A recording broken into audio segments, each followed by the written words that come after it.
안녕하세요. 여러분의 피부지치 피부과 전문의 닥터 화이트 박현정입니다. 오늘의 주제는 멜라논 크림으로 대표되는 하이드로퀴논 성분에 대한 이야기예요. 하이드로퀴논, 기미나 잡티 치료를 고민하시는 분이라면 한 번쯤은 들어보셨을 텐데요. 이 성분이 탈색제로 알려져 있으면서도 효과는 확실한 건 알겠는데 부작용이 걱정된다는 분들 많으시죠? 저도 피부과 전문의로서 멜라논 크림, 멜라논 연고와 같이 하이드로퀴논 5%의 연고를 꽤 자주 처방하고 있는데요. 실제 효과를 보고 계속 바르시는 분들도 이거 언제까지 발라야 되지? 궁금해 하시는 분들 많으시고요. 아직 사용해보시지 않은 분들은 이거 그렇게 효과가 좋아? 너무 독한 거 아니야? 너무 센 거 아니야? 하고 걱정하시는 분들도 꽤 많으세요. 오늘 영상에서는 이 하이드로퀴논 성분이 어떤 원리로 작용을 하는지, 얼마나 오랜 기간 사용해도 되는지, 또 우리들이 걱정하는 부작용은 과연 어떤 것들이 있는지 쉽고 정확하게 알아보는 시간을 가져보겠습니다.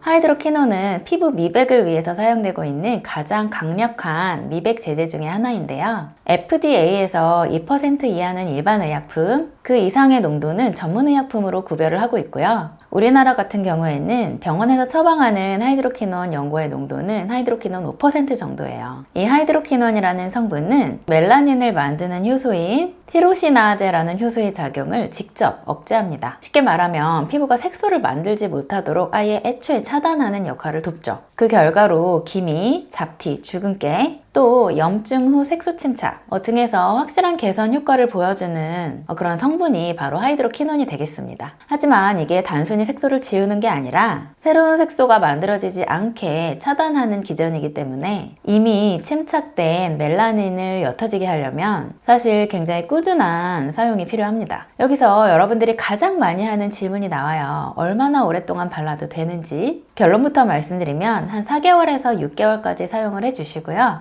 3개월 정도 이상의 휴지기, 하이드로퀴논 휴지기를 가지시는 것을 권장드리고 있습니다. 미국 피부과 학회에서는 하이드로퀴논은 장기 연속 사용보다는 최대 6개월 정도 사용 후에 일정 기간 쉬는 시간이 필요하다라고 공식적으로 가이드라인을 제시하고 있습니다. 또 2020년도에 발표된 JCAD 논문에서도 한 6개월 정도 사용 후에 3개월 정도의 휴지기를 추천드리고 있고 1년 이상 장기 사용은 부작용의 가능성이 좀 높아진다 라고 하면서 근거를 좀 제시하고 있는 상황인데요. 자, 그럼 우리가 왜 휴지기를 가져야 할까요? 이유는 부작용 때문인데요. 첫 번째, 피부 접촉, 자극성 피부염. 특히 예민한 피부를 가지신 분들은 발적감, 즉 빨개지는 거, 따가움, 화끈화끈거림, 건조감 이런 자극 증상을 나타내는 경우가 많아요. 두 번째는 백반, 즉 탈색 현상인데요. 하이드로퀴논이 멜라논 생성을 억제하는 것은 맞지만 과도하게 사용하는 경우에는 드물지만 색이 너무 빠져서 탈색소가 되는 경우도 있어요. 물론 이것은 일시적인 현상일 수도 있지만 피부 톤이 얼룩덜룩해지면 사실 미용적으로는 좋지 못하겠죠. 세 번째로 외인증, 흑피증이라는 것이 있습니다. 사실 우리가 가장 두려워하는 부작용 중에 하나죠. 장기 사용, 또 특히 고농도로 1년 이상 사용했을 경우에는 푸르스름하거나 검게 착색된 병변이 생길 수가 있습니다. 이 세 번째 부작용은 매우 드물지만 한번 생기면 되돌리기가 좀 힘들기 때문에 회복하는 게 좀 힘들죠. 그래서 사실 사전 예방이 가장 중요하다고 보실 수가 있겠습니다. 이런저런 설명을 드렸지만 하이드로퀴논 이 자체 성분은 제대로 쓰면 효과가 정말 좋아요. 그래서 전문의로서 여러분들이 하이드로퀴논을 보다 똑똑하게 사용할 수 있는 꿀팁 알려드릴게요. 첫 번째, 밤에만 사용하세요. 햇빛에 노출되면 자극 위험도가 높아지고요. 사실 약효도 떨어질 수가 있고요. 부작용 가능성도 높아져요. 두 번째, 피부가 자극되면 바로 사용 중단해주세요. 이것은 기본 중에 기본인데 이게 피부가 나아지는 과정일 거야 하면서 자극감이 있어도 쭉 바르시는 분들이 계시더라고요. 간지럽거나 붉어지면 바로 사용 중단, 그리고 보습제를 발라서 진정시켜 주시고요. 너무 심한 증상이 있을 때는 당연히 병원을 가주셔야 되고 이런 경우에는 하이드로퀴논을 좀 중단해 주시고 다른 미백 제품으로 대체해 주세요. 세 번째, 하이드로퀴논 단독 사용보다는 다른 미백 제품과 함께 교대로 사용하시는 것이 보다 안전할 수 있습니다. 나야신아마이드, 알부틴, 트라넥사믹산,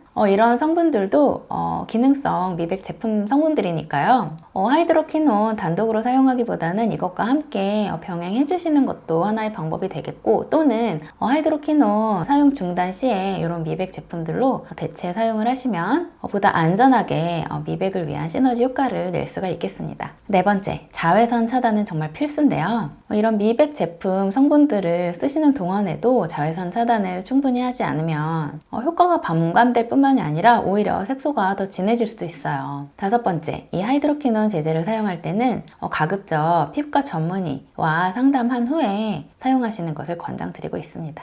특히 내가 가지고 있는 색소 타입이 어떤지에 따라서 미백을 위한 전략이 달라질 수가 있거든요. 또 저희 같은 전문의들은 이런 하이드로퀴논 제제를 사용해서 좋아질 색소인지 그렇지 않은 색소인지 정도는 육안으로 판별이 가능하니까요. 피부과 전문의와 꼭 상의한 후에 이 하이드로퀴논 성분을 사용해 주시면 감사하겠습니다. 오늘 요점 정리해볼까요? 하이드로퀴논은 분명히 기미, 잡티 치료에 효과적인 성분입니다. 하지만 장기 연속 사용은 부작용의 위험을 높이기 때문에 효과가 있으신 분들도 한 4에서 6개월 정도 사용하시고 한 3개월 정도의 휴지기, 약 중단 기간을 가지는 것을 권장드리고 있고요. 또 보다 안전하게 사용을 하시기 위해서 피부과 전문의와 상의 후에 사용하시는 것을 권장드리고 있고, 피부 상태, 피부 자극 여부, 자외선 차단 여부를 꼭 체크해주세요. 여러 가지 이야기했지만 무엇보다도 전문의와 함께 계획적으로 사용하시는 것이 핵심입니다. 이렇게 하이드로퀴논은 잘 쓰면 효과적이지만 잘못 쓰면 독이 될 수도 있는 성분이니까요. 이렇게 흔하게 사용되고 있는 성분에 대한 팩트 체크, 많은 도움이 되셨을까요? 앞으로도 전문적인 피부 지식과 피부가 좋아지는 꿀팁을 많이 알려드릴 테니까요. 저희 채널 구독과 좋아요 부탁드리고요. 끝까지 시청해주신 많은 분들께 진심으로 감사드립니다.